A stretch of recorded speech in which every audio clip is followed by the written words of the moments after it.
আসসালামু আলাইকুম এভরিওয়ান, কেমন আছো তোমরা? আলহামদুলিল্লাহ, আল্লাহর রহমতে নিশ্চয়ই ভালো আছো। আজ আপনাদের মধ্যে নিয়ে আসলাম আমার জীবনের সাথে ঘটে যাওয়া পাদ নিয়ে একটা করুণ কাহিনী। পাদ বড়ই মারাত্মক। তুমি বোন যতই কিউট হও না কেন, পাদে কিন্তু গন্ধ থাকবেই।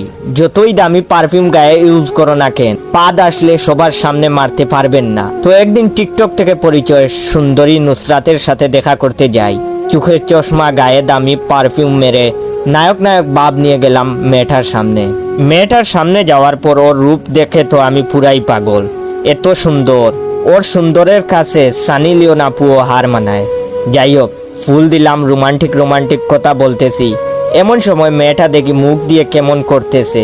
আমি বললাম, ওগো কি হয়েছে তোমার? ও বলল, না কিছু না বলতেই করে দিল একটা পাদ।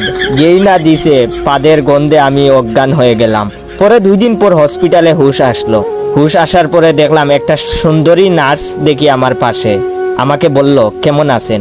আমি তো নার্সকে দেখেই নার্সের প্রেমে পড়ে গেলাম। নার্স আমাকে ইনজেকশন দেওয়ার জন্য আসতেছে। এমন সময় দেখি নার্সও আমার সেই ক্রাশ মেয়েটার মতো মুখ বানিয়ে ফেলেছে। বজ্জাত বেডি বোমার মতো দিল একটা পাদ। পাদের আওয়াজ শুই না মনে হইছে বোম ফুটছে। আমি বয়ে হার্ট স্ট্রোক করলাম। এখন বর্তমানে কুমাতে আছি।